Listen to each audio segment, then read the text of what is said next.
J'ai toujours été passionné par les sciences. Pour moi, les sciences, et la physique en particulier, étaient la réponse rationnelle et fascinante à toutes les questions que je me posais sur le monde qui m'entoure. En 2009, afin de transmettre ma passion, je décidai de devenir animateur scientifique en école primaire. Chaque semaine, il me fallait créer et animer un atelier sur une thématique scientifique auprès d'enfants de 6 à 10 ans. Comment les intéresser sans dénaturer mon propos? Comment faire en sorte qu'ils ressortent de l'atelier en ayant retenu quelque chose? Très vite, il m'est apparu que les enfants étaient les mieux à même de définir leurs besoins. Chaque semaine, ils me posaient une seule et même question. Elle était bien simple. Que va-t-on faire aujourd'hui? Ce n'était pas « que va-t-on apprendre ?» « Que va-t-on voir ?» ou « quelle est la thématique du jour ?» C'était bien « que va-t-on faire ?» Il s'agissait donc de faire par soi-même, d'agir, de construire, d'essayer, d'échouer, de réussir.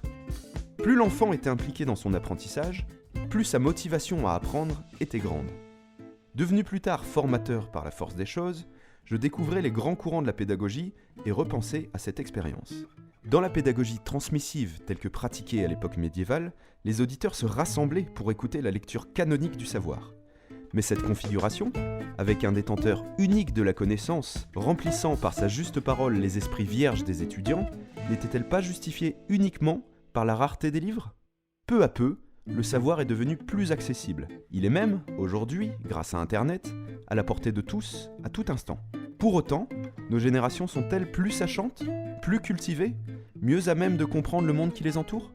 Puisque la connaissance est devenue un bien presque gratuit, avons-nous encore soif d'apprendre? Il y aura toujours besoin d'un médiateur. À nous, pédagogues, de motiver chacun à aller vers l'inconnu. À nous de pousser les apprenants à construire ensemble leur savoir, en les impliquant, en les rendant véritablement acteurs de leur formation. C'est à cette mission que je veux me consacrer.